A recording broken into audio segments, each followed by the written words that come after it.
Okay. And we are live. Hello, everybody. Hi, everyone.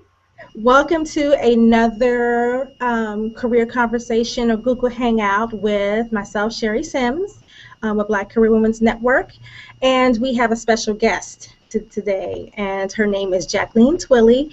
She is the author of the book um, Navigating the Career Jungle, career guide for young professionals. Look at that, there she's got her book up. Yay! We're going to be talking to her today, but I want to share some things about Jacqueline first. But first, before we do that, I want to say again, welcome to the Google Hangouts. And for those of you who are not familiar with Black Career Women's Network, we are a network that is dedicated to the professional development of African American women. And you can find our website at bcwnetwork.com. You can also follow us on Twitter under the same handle, and also on Facebook and Pinterest and Instagram. We're all over the place. Just to share some things with you about Ms. Jacqueline Twillie, she is an author, she's a speaker, a blogger, and she's a career coach. She has a corporate background for organizations like Victoria's Secrets, Garnett, AT&T, and currently I believe she works for the CDC. Is that right? That's correct. All right. Her mission is to help elevate the careers of young professionals. She's a young professional herself, so what better to have someone who's already in that same arena to help you to navigate through the career jungle. But trust me, old folks like me, we also still have to navigate through the career jungle too. But she wants to bridge the gap between who they are and what you want to become. She's built her expertise in career development and coaching while working for an IT staffing and recruiting company. And she lives in the Atlanta metro area too. During this time, she worked closely with hiring managers from Fortune 500 companies, assisting them to fill their jobs. And when you do that, because I come from that background too, Jacqueline. Yes. When you start to do that, you tend to develop an innate ability to know human instinct, what's going to work in the workplace and what's not, and what you need to work on instinctively just by talking to someone for 5-10 minutes. So I think that how you have been able to build your career as a career coach is probably the best way to do it. I mean, in terms of ground floor. Well, let's talk about the book. Navigating the Career Jungle is one of Amazon's best-selling books. Yay! Yay! I'm so happy. Congratulations to you for that. And it's so awesome. How did that feel? How did that feel knowing that it was a bestseller? It was amazing, and it was also a little bit unreal because it happened so quickly. But I was super excited. Still am excited about it. I'm so glad. Now, one of the things about the book is that it emphasizes is that it has the cornerstones of excellence. It also has truth and honesty. It talks about ethics, hard work, respect, continuous self-improvement, which is something I truly believe in. Is you have to constantly be improving yourself. For those young professionals who are wishing that their experience success in their professional lives. When you're a young professional, sometimes you just don't know early on what to do, how to get there, the mistakes you're making that you don't know you're making, and then how can you correct the mistakes without it damaging your career too much, so you can move forward in your career. So let's talk about the book, and I know we have a couple of questions that we want to be able to answer that we have here. But I think one of my own personal questions that I want to ask you first before we get started with the rest of them is, what really triggered you to want to write the book? Well, that's a great question, Sherry. And first of all, thank you again for having me. Oh, I am super excited and thrilled to be on the Google Hangout tonight. So to answer your question, I didn't plan on writing a book as a young person, young professional. Even this time last year, I had no plans to write the book. What happened was I was sharing a lot of experience with my friends and their friends, and I found myself writing long emails and just sharing lots of information via email. And at one point I said, I really think that I can write a book. So I mentioned it to Brian, who the book is dedicated to, and he's like, go for it. And that was my cheerleader and the push that I needed.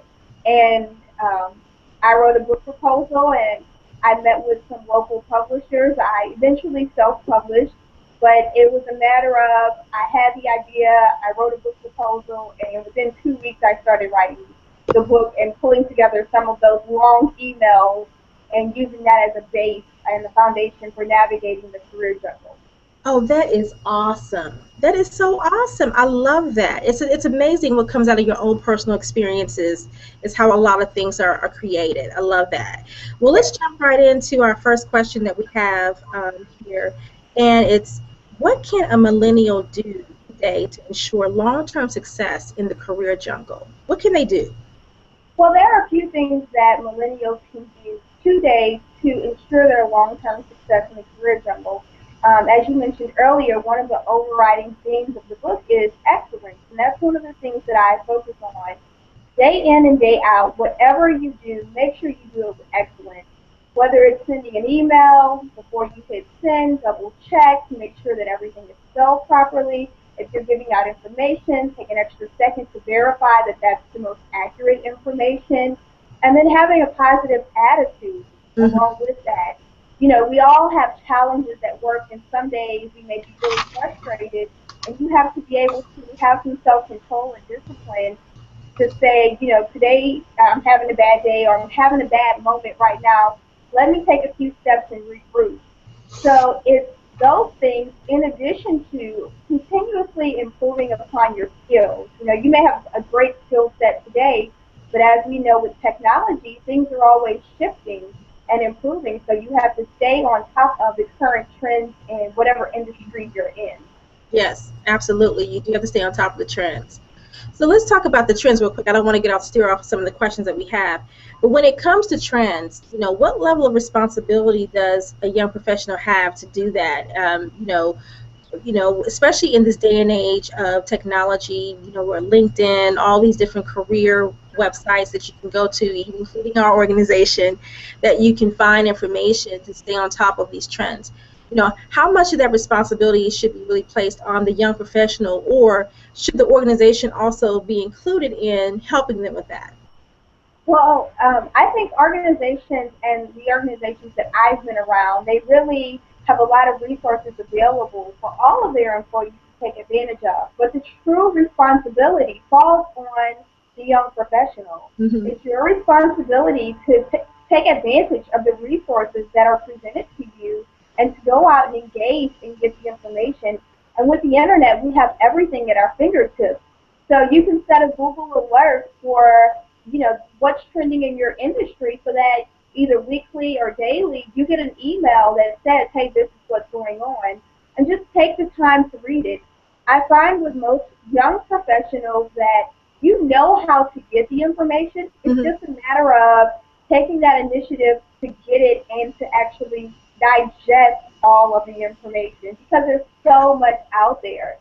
So one of my favorite things to do is I'll set a Google alert for whatever I'm working on if I have a special project so that if anything changes as I'm working on this project, that I'll get updated by it and I can read and research. And if I have to tweak my project to incorporate what's going on, I'm able to do so because I'm aware of what's happening. No, I like that. I think the Google Alerts is a very great idea for young professionals to use. I use them. I use them just to keep up with, who's searching, who's looking for my network, who's looking for career development, and some of the trends that come along with that. So I think that, using the Google Alerts is a very smart way, young people, to stay on top of what's going on in your industry. It doesn't have to Right. necessarily always be about developing yourself professionally, but it could be staying on top of what trends are in your industry helps you to possibly position yourself as a go-to person within your organization. That's just one of Right. the tips that I think that's smart to use for that. The Yes. next question is, what are the secrets to savvy networking? What are some of the secrets?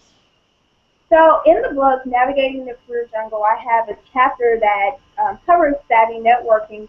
And in that chapter, what I really dive into is you have to establish a mutually beneficial relationship to get the most out of networking, I found that at times people tend to think that networking is swapping business cards, and that's completely not what networking is. So some of the secrets to savvy networking is one, set a networking objective. What do you want to achieve from networking? You just can't go out and say, I'm just going to try my hand and see what happens out here. You Mm-hmm. should, you should have a goal. For instance, your goal can be, I want to meet other professionals in advertising and marketing. So in the metro Atlanta area, be really specific with it, and I want to meet these folks within the next 6 to 12 months. So from setting your networking objectives, then you can go and look for events that are geared toward advertising and networking professionals in Metro Atlanta and look at the events that are coming up in the next 6 to 12 months. Now, one way that you can find events is Eventbrite. It's a website that hosts a lot of events, tickets, information, and such, but it has a great feature where you can search events in your area or any city. It's in most cities now, and I think Eventbrite is a great resource to start finding places to go. Now, another thing that young professionals can do is look at professional associations in your area Okay. related to the industry that you're in or the industry that you want to be in and start attending some of those events. So once you set a networking objective and then you move forward and you decide what events you want to go to, do a little prep before you get there. Learn about the host of the organization. Mm-hmm. Do a quick Google search or Facebook search and look at pictures from previous events. From that, you'll get the tone of how should you dress for the event, and you'll also get a feel for the type of crowd. Is it a large crowd or is it a small crowd? Like And that. that way it decreases your anxiety when you go to an event because you're a little bit familiar with what you're getting into. Mm-hmm. Now, another thing that I think is extremely important with savvy networking for the young professional is reach out beforehand to the host and see if they have a guest list that's available. This is really beneficial in helping you to decide, you know, who might you have something in common with, because remember I said it's about building mutually beneficial relationships. Right. So start with a commonality. Maybe you went to the same undergraduate university, or maybe you both play soccer, or you both play a clarinet. Mm-hmm. Find something in common, and as you're do a quick LinkedIn search to find the stuff, or Twitter. You know, be social media savvy, but don't get stalkerish. So Yeah. no Don't. more, no more than 5 minutes per person if you're going to research folks. But then when you get to the event, what I suggest is arrive at the event before it starts. For instance, if it says that the event starts at 6, arrive at 5:45. This gives you several advantages. One, you get to introduce yourself to the host. Yeah. Two, you're already in the building when the crowd starts to arrive. So it decreases the anxiety that most people have of, I'm walking into a room full of people that I don't know, who do I speak to first? Because you're already in the room, people are then forced to come and speak to you. So it takes you to another playing field and it levels that anxiety for you. The other advantage is because you've arrived early and you've spoken to the host can then introduce you to maybe one or two people that also come early, and then you've already had a soft introduction. Mm-hmm. Now, when you're at the event, if you go with someone, my rule of thumb is don't spend more than 5 minutes with the person that you came with. You already know them. You already have a relationship with them. So you're not really networking if you cling to your friend or your coworker that you came to the event with. So approach people and use the name tag. Almost every event will give you a name tag.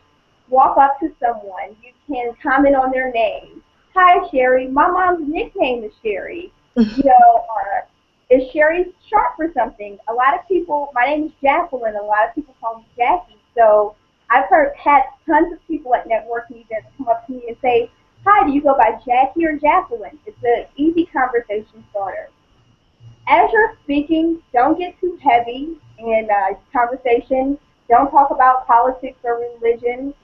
Sometimes even sports teams can get a little dicey. Yeah, So they can. they can. So stick to something neutral, like maybe the weather, or what's trending, or talk about the event. How did you hear about today's event? So moving forward, because the book gives you a lot of tips about savvy networking, I want to give you the most important thing about savvy networking, and that is the follow-up. 24 to 48 hours after an event, reach out to that person either by phone or email, or you can drop something in the mail and say, hey, it was nice to meet you, Sherry, at the event on Thursday night. Mhm. I enjoyed our conversation.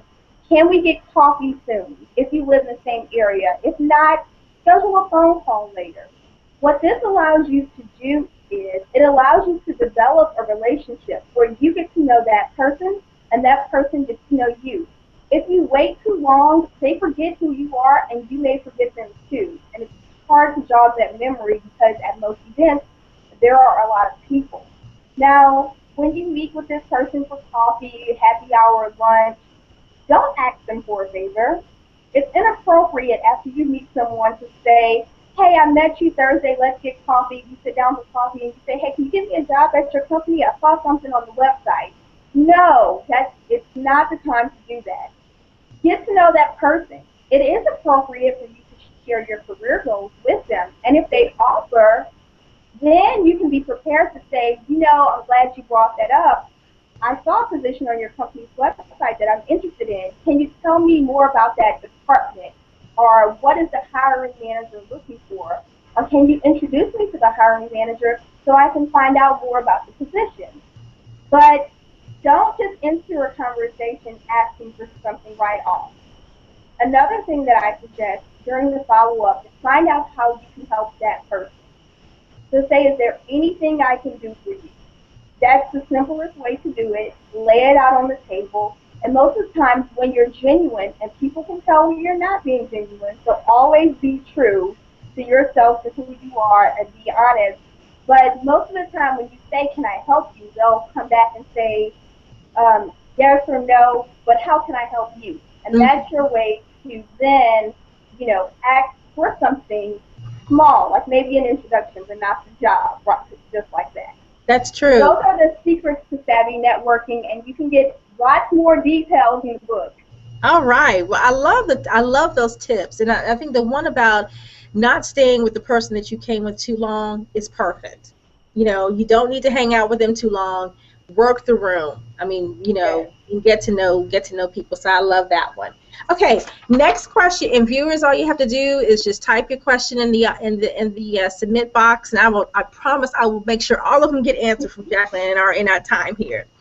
The next one I have is what role does savvy networking play in navigating the career jungle? Well, I think you've already answered that, so we can go. Sorry, viewer, she's already answered that pretty much, so we're going to skip that. The next one is, how do you balance life with career goals? Now, I will have to say, being a young professional, what are you balancing? Unless you already have a family or if you're active, share with me, what does that mean as a young professional, balancing life with your career goals? Well, I heard this saying once that people used to live to work, and now people work to live. Hmm. And you may have heard that there's this fear of missing out syndrome. Nobody wants to miss out on anything, and social media kind of makes this larger than life. Like, I have to be at this social event, and I have to be at this vacation, and you have to showcase this grand life that you're living. So I find that a lot of young professionals, because they do have fear of missing out, that instead of going to a professional conference or spending a weekend to read a book or an industry report, they'll go out and they'll want to socialize with their friends. So how do you balance having the social life and doing all of the fun stuff, but also keeping your head down and really grinding it out as young professionals to build your reputation as a hard-working young professional? So what you do is you have to decide, like, there are some things that you will have to give up. You may not be able to go socialize every weekend. One weekend you may have to stay at home from Friday night until Sunday night and read a new industry report. Maybe read your company's annual Hmm. report. This is how you establish yourself as an expert, by soaking up this knowledge so that when you're in a meeting, if someone has a question or they need to reference something, you can say, I read that in such and such and such and such, and this is the answer. And then everybody looks back, they'll take a step back and say, wow, I'm impressed. When did you have time to learn this? And it's really just about, it's a balance, but it's also about giving up some of your free time to do the not so fun stuff, because many people don't enjoy reading industry reports or the latest journal that comes out. But I would recommend at least once or every other month, taking a weekend and just reading some industry magazines, just to make sure that you're staying on top of the industry trends. And that's another way that you can stay on top of trends that we kind of talked about earlier. Well, let's jump right into this question then, since we talked about, balancing life with the career goals. So how can millennials, since we're in Millennial Week, right, how can millennials invest in themselves? That's a great question. Mm-hmm. There are several things that millennials can do to invest in themselves. One of the biggest ways that you can do that is by joining a professional association. Pay the cost to join, but don't just pay the money to put on your resume and say, I'm a part of this organization. Get involved. Invest your time so that you can get something out of it. So join a committee and actively work towards helping that organization, that association reach its goals. By doing so, you do two things. One, you're investing in yourself, and you're networking with other industry professionals. But then also, you're hearing about other things that are going on in your industry, which makes you a more well-rounded professional. Another thing that I would suggest is investing in an annual subscription, whether digital or print, to industry journals and magazines, so that you can stay on top of what's going on. Furthermore, I would say attend conferences and workshops. And I talk about all of this in the book as well, but sometimes conferences can be really expensive. If maybe $1,000 to attend, it's well worth the investment. And if you just don't have the money to attend, there are several things that you can do to try to attend still despite the cost barrier. One thing is find out if your company will sponsor you to attend. You can write a letter to your supervisor, outline how you attending the conference will benefit the company and help them achieve their objectives. Also highlight some of the things that you're working on now and tie that into the conference agenda. Another thing that you can do is you can volunteer. Many conferences, they will accept volunteers, and they'll let you attend either a certain amount of events or maybe the entire event for free. So all you really have to pay for is your travel and your hotel if necessary. So attend those conferences, attend workshops in your area, and then another thing that you can do to invest in yourself as a young professional is stay on top of your licenses and certifications. Don't let them expire. If there's a new license that is the IT license in your industry, study for it, take the time, and get that license so that you can set yourself apart from the competition when it's time to apply for a promotion, or maybe, do something fun and exciting, a new initiative that the company is working on. If you're already taking those steps and soaking up as much information as you can and then applying it to your work, then that allows you to be available for more opportunities and navigate the career jungle, moving from position to a more exciting position. Yeah, I like that. I like that a lot. And, especially the certification piece, stay on top of that, especially when you're human resources representative of some sort and you have your PHR or your SPHR, you have to stay on top of those because especially if you're trying to move through the ranks and you've got this solid career path that you want to take, you need to make sure that those certifications are on point because you do have employers who check and verify those certifications, especially if it's something that's as relevant as a nurse or something in the health profession where your certification record follows you, wherever you go. So it's important to stay on top of that. All right, let's move to our next question. And that question that the viewer has is, should an applicant use a customized resume for each job application? Now, I will say this is a question that comes up often that I hear from young professionals. So give us your thoughts on that, Jackie. Yes, yes, yes, and yes. Now, let me explain why I'm saying yes. When you apply to a job, there are maybe 200 or 300 other people applying for that same job. Still, even though we are seeing some turnaround in the economy, we still have a lot of people applying for the same job. What I've found in the past, when I was working on the other side, looking at resumes, people will have this generic resume, and it looks good on the surface.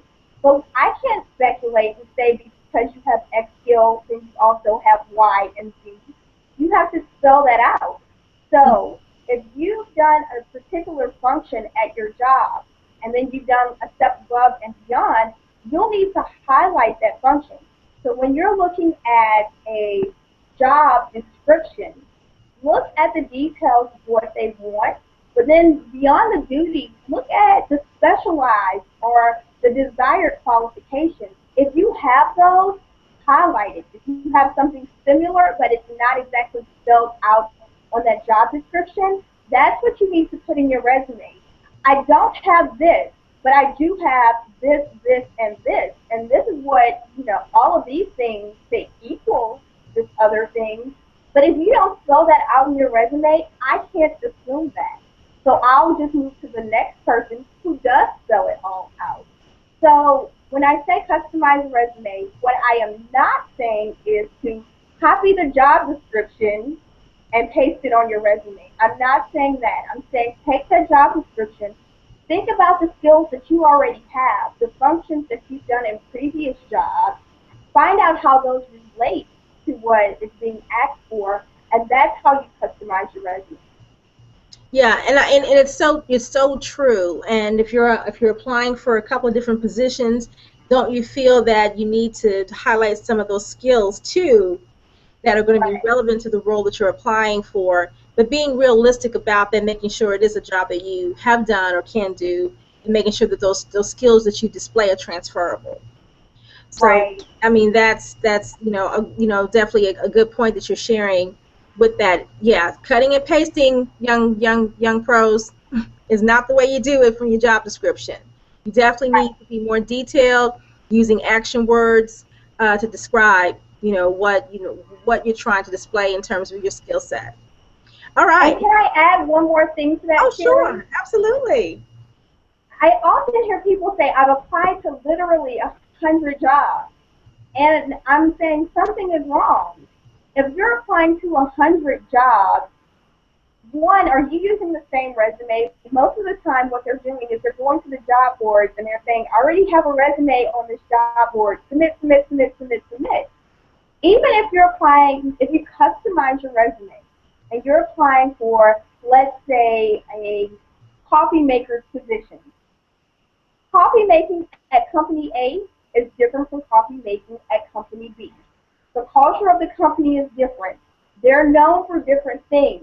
So you're going to have to highlight in that customized resume for company A what makes you a good fit for company A, and for company B what makes you a good fit. Even though the titles may be the same, it's completely different because they're two different companies.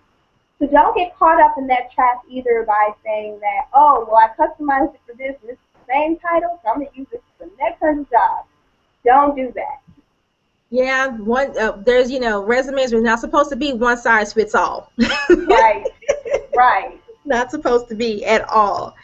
Okay, well, let's go on to the next question. This one's a good one. This is about most desirable skill or attitude to have on a job. Now, I kind of have my idea about, what are the most desirable skills or attitudes to have on a job, but then I'm an old school lady, okay? So what I think may be the most desirable skill or attitude could be different than the mindset of what a young professional as yourself would say is. So share with us what that means from a millennial's perspective, in terms of desirable skills or attitude on the job.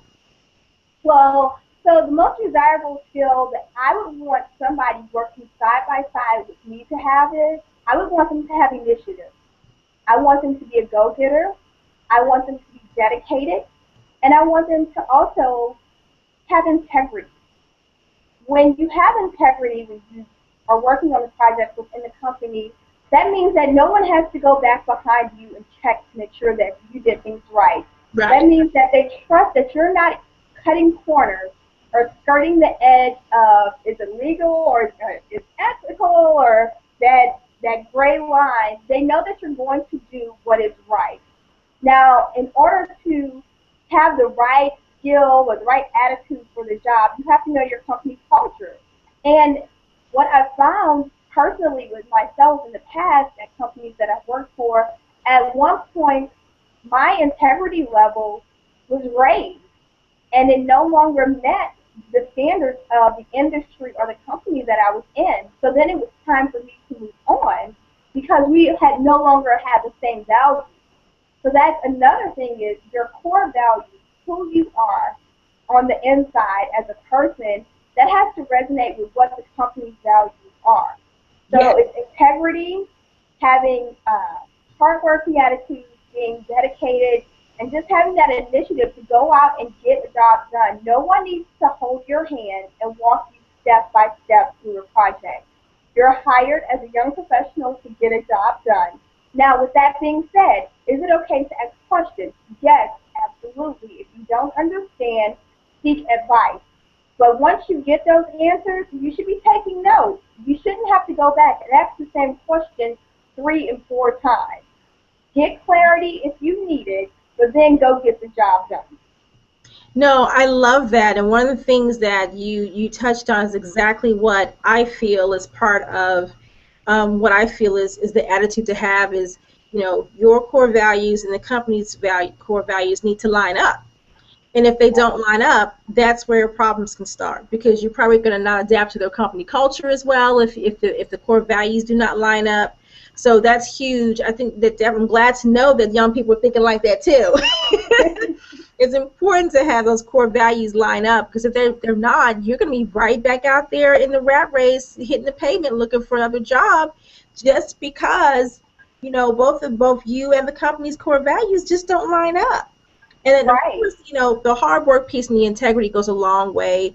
Especially when it comes to building those relationships and being able to find sponsorships and or someone to be your spokesperson that in reference to you wanting to move forward and progress within the company or just kind of if whether you leave there and go someone else to go somewhere else to continue moving forward in your career. Yes, All absolutely. right, next question. Should a millennial wait until they are in a leadership position to lead? I No. think we know the answer to that. Right. No, in the book, I have a chapter that says leading before you're in a leadership position. And you do that by taking some of the things that we've already discussed earlier in this Google Hangout.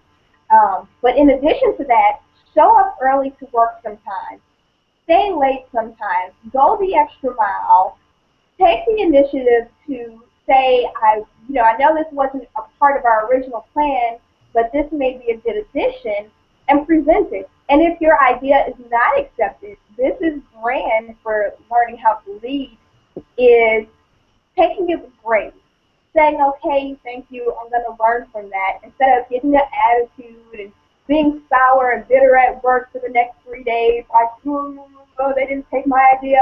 No, don't do that. Don't grumble and complain. Being a leader means taking the hard task that nobody wants to do, Hmm. signing up, raising your hand and say, I'll do it. I'll figure it out. I will get it done. That's how you lead before you're in an actual leadership position, is really taking those challenges head on and building a reputation for being a person that can handle challenging situations. Yeah. So with that in mind, when it comes to because a lot of our personalities and the things that we bring to the table when it comes to community, how we communicate with our coworkers, how timely are we getting our jobs done. Personal branding is huge. All that's part of that. And one of the questions that was being asked is, um, personal branding about business cards and social media. How important is that for a young professional to start early with the whole personal or professional branding thing? Well, business cards and social media, that's only one aspect of personal branding. Personal branding is more so about your reputation, Mm-hmm. who you are as a professional. Are you coming through when you say you're going to come through? Are you showing up at meetings on time? Are you delivering above expectations? That is your true professional brand. Right. How you perform on the job. And believe me, word spreads fast, whether within your organization or outside of your organization, in your industry, people talk. So that's your true personal brand right there. It's not your Twitter, it's not your Instagram, although those are components of it. But what you really want to focus on is every day, day in and day out, focus on doing excellent work daily with integrity, going the extra mile, because that's what people are going to say about you. Your reputation truly does precede you, and that is your personal brand. Now, taking it a step beyond that, what you should have is people should be able to find you. So let's say you are out there and you're doing an excellent job, and someone goes to your LinkedIn profile and you have a picture of you partying last weekend as your LinkedIn profile picture. Believe it or not, I still see lots of young professionals who do not have a professional headshot. So beyond your work ethic and doing really great work, if your first impression to someone else is your LinkedIn profile, you want to make sure that that accurately represents you as a young professional. So take the time to go to Sears or Walmart or get a Groupon for some professional headshots, get a really nice picture, and then go through your LinkedIn profile with a fine-tooth comb and then make sure that you're consistent with who you are as a professional and who you are in your personal life. Now, what I mean by that is we're going to go back to your core values. You can't say that your core values are something and have that listed on your LinkedIn, but on your Twitter, you're doing the exact opposite. For example, let's say that you want to work for Chick-fil-A and you're like, I love chicken, I love chicken, I love chicken. But on your Twitter, you're like, I've been a vegan for 50 years, I can't understand how people would eat meat. Well, then we have a conflict there. So your personal opinion really does impact who you say that you want to be as a professional. Because as a professional, you're saying, I love chicken, I want to sell chicken, I want to work for Chick-fil-A. And on the other side, you're saying something completely different. So just be true to yourself.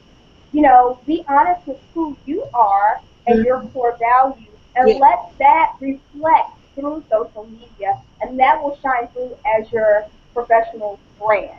But definitely invest in some headshots. That's key. Yeah, and I always say even if you cannot invest in a headshot, a good camera phone and Yes, someone helping you take the photo on a blank wall with just in some good, good lighting can make for a good photo to get you by until you're able yes, to do that. But you definitely need something professional. But you're really hitting on some great, good, solid points for young professionals, and especially with the branding piece. It really is about the reputation that you build. Um, People talk faster than you can get the words out. They're already saying something about you. right. So it definitely is important to keep the reputation under control. And it goes back to, like you said, balancing out your life. You don't need to have your photo with a glass of wine in your hand because you're at the happy hour. We don't need to see that. Right. It's important to just keep that image, clean and crisp and professional at all times, and keep it current. So, Yes. in your LinkedIn page is something that I know as a former recruiter, when I will look for someone, the first thing I would do is go and see if I could find a presence about them on LinkedIn. I wouldn't do the Facebook or the Twitter. I would go directly to their LinkedIn and see what kind of, professional profile they had set up for themselves and who they're connected to. Yes. Who are they connected to that I could probably speak on their behalf so I can find out more about them in a completely different way. Exactly. All right, our next question is, why is it important to find a way to work with difficult people? This is such a challenge for so many people, not just young professionals, but just every age group has challenges working with difficult people. So when it comes to that young perspective, because you're still kind of developing, some people don't know who they are, they need to manage their emotions. they may just have specific standards that won't allow them to kind of express themselves in the way that they should. You know, what's a good way for young people to find a way to work with people who just are just who maybe just gives them a hard time? Yeah, that's a great question. So one thing that I suggest is if your company offers personality testing, for you to take a personality test, start with yourself and to understand who you are. If you don't have access to a personality test because they can be expensive, take Mm-hmm. some time to reflect on your actions and look at yourself. Look inwardly before you look outwardly and say, have I had a similar problem with someone else in the past? If you have, then you really need to take some time to say, well, what happened in that situation? And what led up to why am I still having the same issue over and over again with different people? Because then it may point to, well, this it's not a problem with this other person. They're really not the difficult person. Maybe it's my delivery. So always look inwardly first. But then beyond that, if you do find that you're having a difficult time working with someone at work, invite them to lunch. You may not want to. You may have a chip on your shoulder. They may have done something that truly offended you. But extend the offer to go to lunch and sit down and talk. And I would say don't even start with the issue or the problem. Find something in common that you both like. You Yeah, know, find that's a a good common way. ground, break the ice, kind of break the tension through something else. And then after you've established some type of rapport and you started to at least, find something that you both like, maybe later on in that conversation, you can say, I know we had this challenge and I want to work with you and I want to be a better partner. What can I do? Now, before you have this conversation, you really need to have reflection time personally because it's about swallowing your pride. And this is Mm-hmm. so hard for many people to Yes, do. it's so hard. It's hard. It's harder for young people, but then the ones who are set in their ways is hard for as well. Right. It is hard. So just approach it like, how can I be a better partner for this project or for this initiative? We're going to be working together for the long haul. So what is it that I can do to make our working relationship a little bit better? Now, when they start to tell you, well, you can do this or that, don't get defensive. Don't start saying, well, I did that and I did this and I sent this email on this day. I know, da, da, da. No, don't go there. Just listen. Take it all in. Mm-hmm. If it may be that you need to bring a notebook and tell that person, hey, if you don't mind, I'm just going to take a few notes here so that I can go back and reflect and make sure that I am truly a better partner to work with at this company. Now, take those notes and then take it to heart and figure out what it is you can do. And like I said, you're looking inwardly, not outwardly. Hopefully from this conversation, if that difficult person truly is being difficult, they'll see that you're trying hard and they'll begin to work with you. But if they don't, because sometimes you do truly work with difficult people and there's nothing you can do, then the best thing to do is only what you can do. Control your attitude. Don't go into meetings with this person rolling your eyes or with an attitude. Go in, I would say go to the bathroom right before you have a meeting with them. Put your headphones in your ear, listen to your favorite song, get in a jolly mood, and go in there as professional with a straight face, without anger and anxiety like, oh, I hate meeting with this person, and just do what you're being paid to do. Now, it may help to journal. It may help to be asked to move to another project if this person truly is really difficult to work with. But you don't want to burn bridges. You Right. don't want to trash talk them. You don't want to be rude to them or mean to them or treat them how you perceive that they're treating you. One thing that I know for sure is this world is small, and you may leave the company and on the way out give them a piece of your mind, and 2 months later the company that you now work for is bought out by your previous company and now you're working for that person again. The world is so small, so don't burn bridges. Do your best to find every way to work with this difficult person, but if the situation doesn't get better, make sure that you control your attitude and always approach it professionally. But if you can, if you do have access to a professional personality test, you can understand who you are. Yeah, and I agree with you wholeheartedly. One of my favorite tests that I feel is a beneficial to move you forward in your career at any level is the Clifton the Strength Finder test where you get your top 5 strengths. I think there's what a better way to know more about yourself. The Myers-Briggs and all those are great, but I think it's just something about that Strength Finder test that helps you to really kind of hone in on what you're good at and use that to build your relationships. Use that to work with the difficult people, and using those natural abilities to work through some of Yes, those challenges based on what you naturally are able to do. I think that will take the pressure off of trying to be so frustrated and show the emotions when you're going into the meetings and rolling your eyes and all those things. But knowing yes, who you are is probably more important than anything else above that when you're dealing with difficult people is knowing who you are, and yes. that will help you to really manage the relationships a lot better if you can do that. Okay, well that's I think we have 2 questions left here, and one of the questions I have, which is segues right into what you just talked about, was how can millennials create a realistic expectation for themselves when it comes to their careers? You know, you're right out of college, or you think that you're about to get this, $60,000 job, or you go into the company starting entry level, and you want to kick the other person out the role and be in theirs. How should they be set up to understand that that career progression is a natural process? There is a method to the madness, but how are they going to understand what that means and be patient to get there? Well, one of the things that I would say is get rid of your old mindset of being a student in school, and whether high school or college, you have to get out of that mindset. Mm-hmm. What I mean is when you're in high school and college, you in one school year and then you have advanced to the next level. It's not like that in the professional world.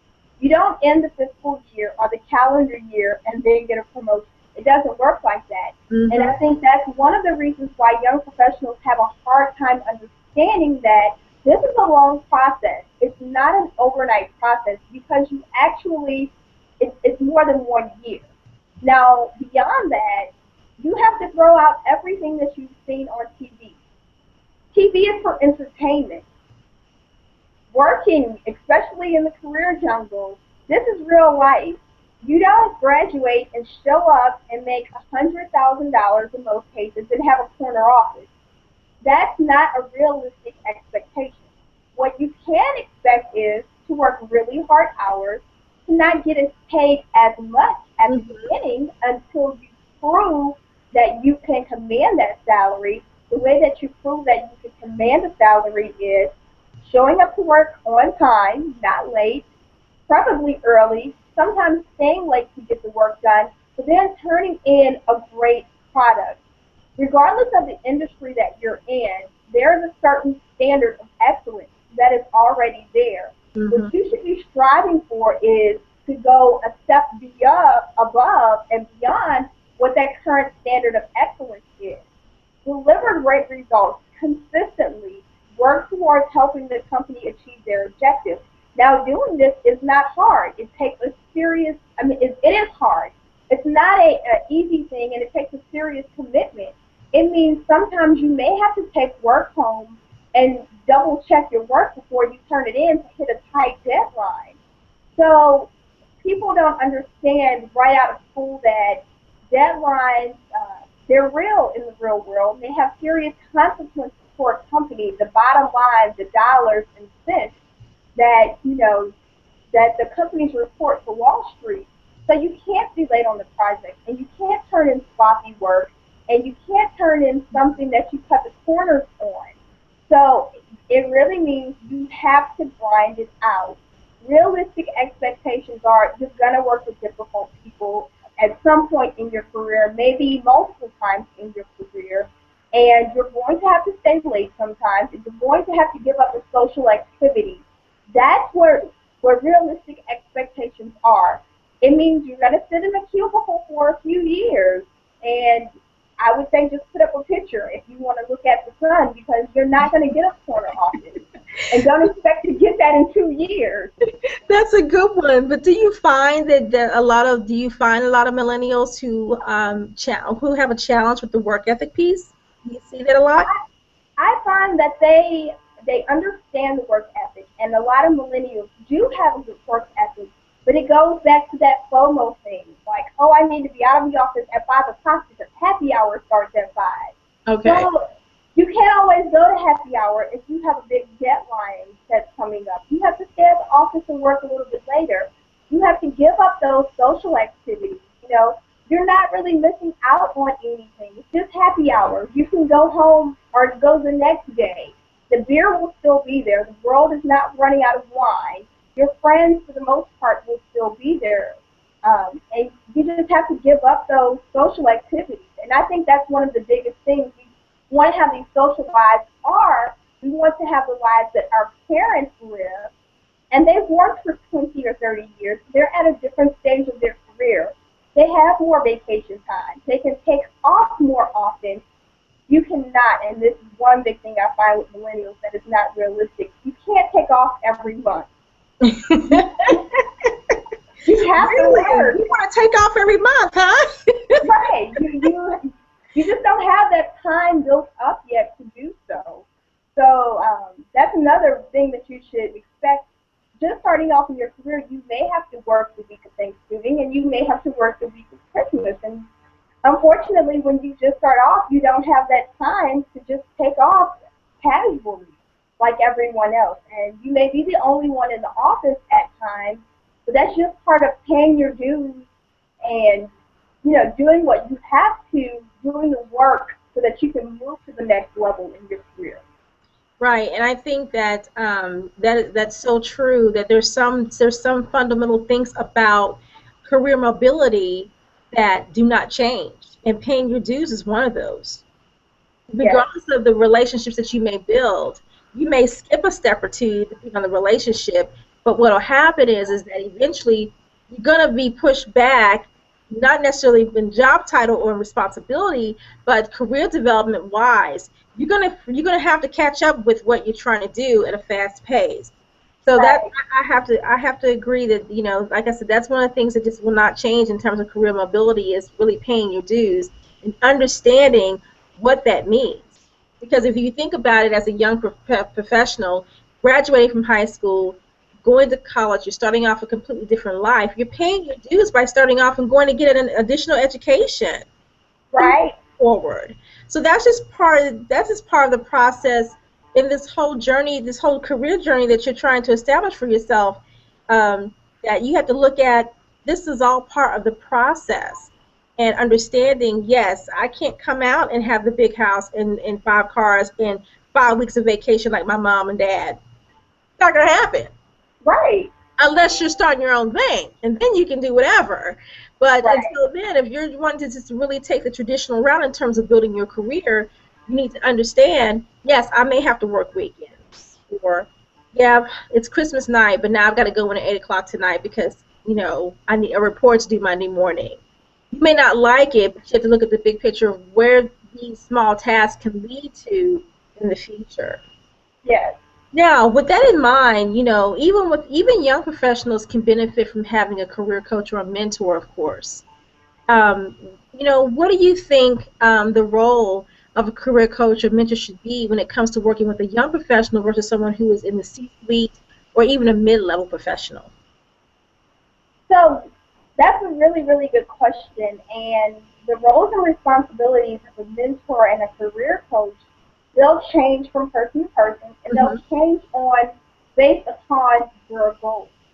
Now, I like to get this out in the beginning of any coaching relationship that I have with my clients, is that you have to do some hard work. I can't do everything for you. I can guide you and I can provide you the advice, but you have to do the work. You have to go above and beyond for yourself. So it's not the role of a career coach to go in and update your LinkedIn profile and apply to jobs for you. Absolutely. What they are supposed to do, depending on what you hire them for, They should provide you with concrete, detailed advice on how you can improve to reach your career objectives. Now, if you don't have a clear idea of what objectives you want for your career, you don't understand what you want your career to be, then it's also the role of that coach to help you figure that out through a variety of activities and helping you to take time to self-reflect to figure out what is it that I'm really passionate about, what is it that I'm naturally talented with, and how do I combine those, to reach whatever goal that I would like to pursue. Right. So your coach, you should find a coach that respects your time. They're continuously canceling on you or showing up late. A mentor as well, then that's not a mutually beneficial relationship. Just as you would respect their time and show up on time and show up for every meeting, they should do the same for you. What you should do when you're meeting with them face to face is turn off your cell phone. If you're taking notes on your cell phone or your iPad, put it on airplane mode so you're not interrupted with email notifications and text messages. Right. So you can give your undivided attention. This is a two-way street. Your mentor or your coach should do the same thing. They shouldn't be constantly interrupted by phone calls. And respect the time that you have set forward. So if you're supposed to meet for 30 minutes, ask for an agenda in advance. And it's most helpful to outline, we're going to spend 5 minutes talking on this, 10 minutes talking about this, so that you can stick to that allotted time frame because you both want to respect each other's time. So those are some of the foundations. But as far as answering your question, what's different from a mid-level career professional or someone in the C-suite? Someone in the C-suite, they maybe have reached the point where they can go no higher within that organization. Mm-hmm. Then the coach or the mentor should be giving them the tools necessary to reach out to other people in their industry to see what else is available for them so that they can go to the next level. Now, Right. as far as a mid-level professional, maybe you're a manager and you're looking to get into the C-suite, then what you should be focused on and your coach or mentor should be helping you with is refining your presentation skills. Do you understand a P&L? Because to get to a C-suite, you have to be able to read a P&L. And if you don't know what P&L is, Google it. It's profit and loss. But You probably need to work on a few things if you don't know what that is. but No, it definitely is different. A coach working with someone who is, like I said, a young professional versus a C-suite or mid-level. That's three different separate areas with completely different career needs. right. So, however, I think that there's an advantage to the young professional who may be open and willing to listen to looking at a broader picture of how they can connect with someone in that's mid-level or someone who is a C-suite at their age. If they are open to absorbing the knowledge that they're wanting to share, man, the sky's the limit in terms of how they can strategically place themselves to move forward in their careers without really creating a lot of roadblocks for themselves that, in back in my day, to be like, well, if I knew then what I know now, Right. they can eliminate that if they really look at how they can strategically communicate with these different level of people in the same industry, and that can help them carve out a path that could be phenomenal for themselves. Absolutely. And I'll just add one other thing to that effect is a mentor or coach doesn't have to be older than you. No. It can be someone younger than you as well. What you're really looking for is someone who has advice or some insight into something that you're looking to develop. And that's how you should also match with a coach or a mentor. But it should not be based purely on age. No, I think I think peer-to-peer mentoring is strong because you have a same different type. I mean, you have the same type of language that you speak, and Right. you both are right in the trenches of what that could be in terms of the current culture, your age group. Well, the age does make a difference in a way when it comes to peers, it does. But to me, I think peer-to-peer is a great way to go. Because it definitely helps you. You're relatable. You understand the connection, and then sometimes when your feedback is coming from a peer versus someone older, you kind of take it different. Don't you agree? Yes, yes. You take it differently. So you can kind of give this constructive criticism to a peer that if someone who was older was giving it to you, you'd be like, well, how dare he or how dare she? And you tend to embrace and be open more to the feedback. Not everyone. It depends on your maturity level, of course. But I think that peer-to-peer mentoring is probably one of the most strongest groups to me out of the whole mentoring pieces that you can find. Yes, I agree. Absolutely. So, the book itself. How can the viewers find your book? Where can they find Navigating Through the Career Jungle? So you can find Navigating the Career Jungle on Amazon, Barnes& and Noble, Google Play Store. It's available on online retailers. And just simply type in Navigating the Career Jungle and it will come up. It will soon be available on audible.com as well as the Apple Bookstore. Right now it's available in hardback, paperback, and ebook format, both Kindle and Nook. Fantastic. And so, what's next for you? What's next for you? Another book, or you have another event coming up, another hangout that we can tell everybody about? So what's next for me is I will be in various cities promoting the book. Details will be announced soon. You can sign up for my email list on my website, jacquelinetwillie.com, or you can sign up on my blog, which is jbtwillie at .tumblr.com, or follow me on Twitter. I'm on Instagram. I'm on LinkedIn. I'm on Google Plus. I'm on Facebook, so you can find me and connect with me. But I will be announcing details for the bookstore later this summer, and it's going to be a really interactive bookstore, so you'll definitely want to find me in a city near you and come attend. Okay, so I know this is selfish, and I'm sorry, viewers, but I have to ask because she's talking to us at the network tonight. So, do you have any plans to come to Cincinnati? I actually do have plans to come to Ohio. No concrete plans for Cincinnati, but we can talk offline and see what we can come up with. All right, we must do that. We have lots of millennials here, you know. Yes, yes. So we need to do that. All right. Well, I guess this has been a great hour talking about this guide for professionals. You know, I tell you, I have to say this. You know, I'm way older than you. I'm not gonna say how old I am, but you know, you guys can guess.